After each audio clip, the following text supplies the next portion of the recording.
and also due to the blessings of the Imam of the time, our nation managed to attain victory. The Iranian nation, Iran actually became a nuclear state. Later they said that they want to cooperate. In Geneva they said that they want to cooperate. We welcomed it. We said that you have tried to counter the Iranian nation. What was the result? So why don't you engage in interaction instead of confrontation? We told them that this is to their benefit. In fact, we tried to provide them with an opportunity in order to, in fact, correct their attitude. Everyone should know, you know well, that based on IAEA regulations, all the members, in case a member is in need of 20% fuel, all the members are obliged to help unconditionally. They can just receive the cost. The other members must provide the fuel. If the efforts are aimed at research, medical purposes, humanitarian purposes, all the members are obliged to cooperate in order to give them an opportunity so as to correct their attitude and actually take steps in the correct path. We gave a letter to the IAEA and we said that for Tehran reactor, that is a research and medical reactor, we are in need of 20% fuel. Whoever wants to provide us with the fuel just can go ahead. The agency informed us that one country, later two countries are prepared to help. The United States and Russia. We said that's okay, we have to sit at the table and negotiate. When the negotiations started, they said that you have to return your enriched fuel. We said that this is not obligatory. The fuel belongs to ourselves, and based on the regulations, you have to give us the fuel and just receive the money. They insisted, and we said very well. For the 100th time, in order to show our goodwill and the resistance of the Iranian nation, that's okay.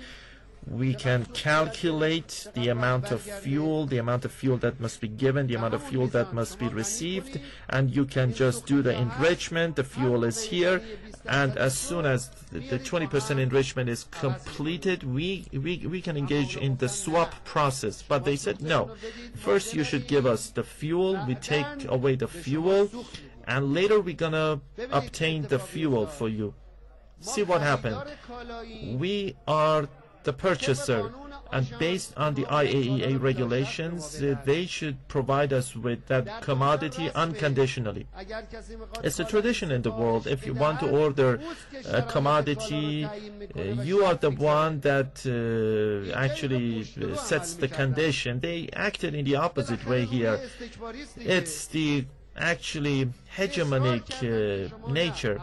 They insisted first you should give us the fuel, we're going to take away the fuel, and later we're going to provide you with the fuel. And they started to just go on with a cheap attitude. They said we want to take the fuel away and somehow hamper. They claimed that they want to hamper Iran from manufacturing a nuclear bomb.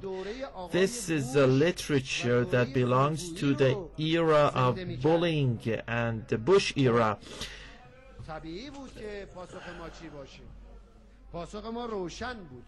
Our response was quite clear. We told them that we do not trust you, and that is based on our historical experiences. They started engaging in propaganda ballyhoo. They issued a resolution at the agency and Once again, they tarnished the prestige of the agency due to their expansionist policies.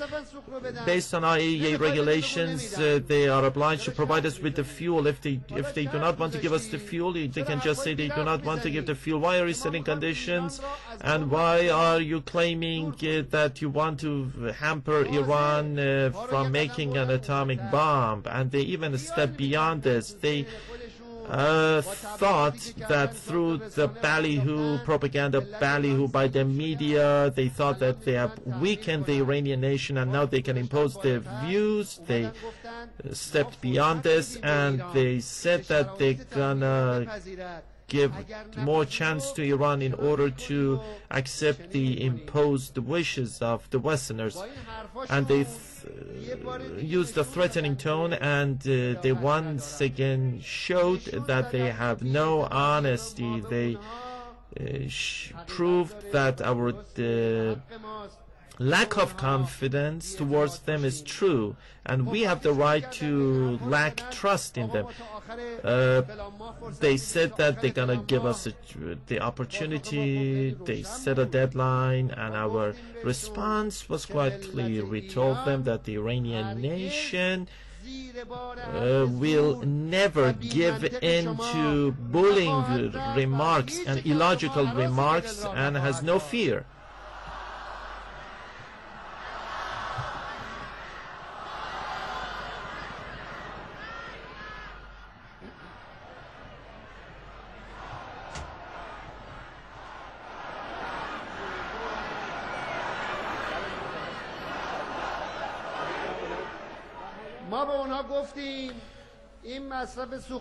We told them that the fuel for the reactor is aimed at medical purposes, and in fact it's gonna produce medicine for 800,000 people, and the fuel we received 25 years ago is running out.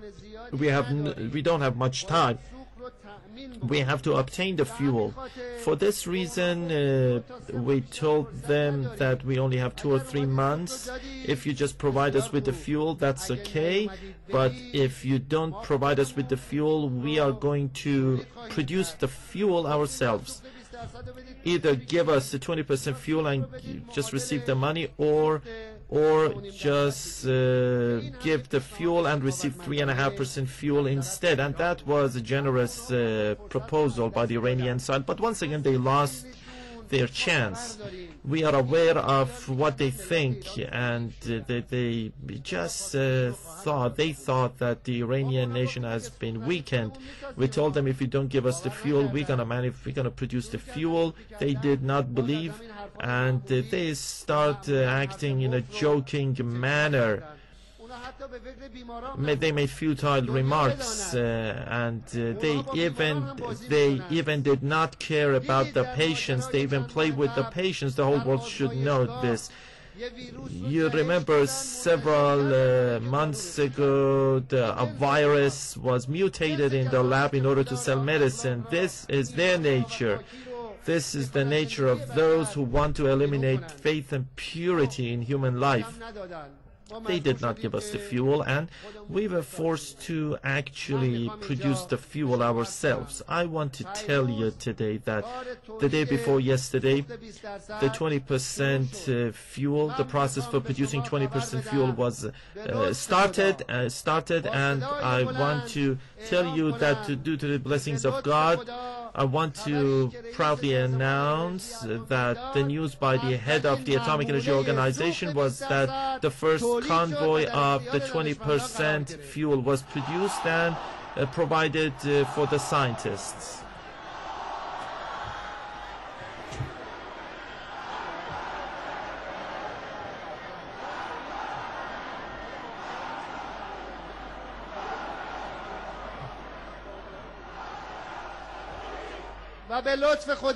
Due to the blessings of God, this process will continue till fulfilling the demands, for meeting the demands of the country.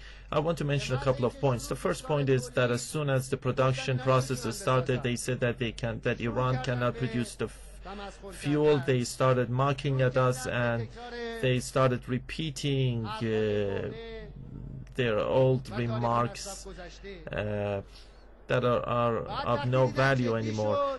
But when they realized that the process is a serious one, they started threatening us again.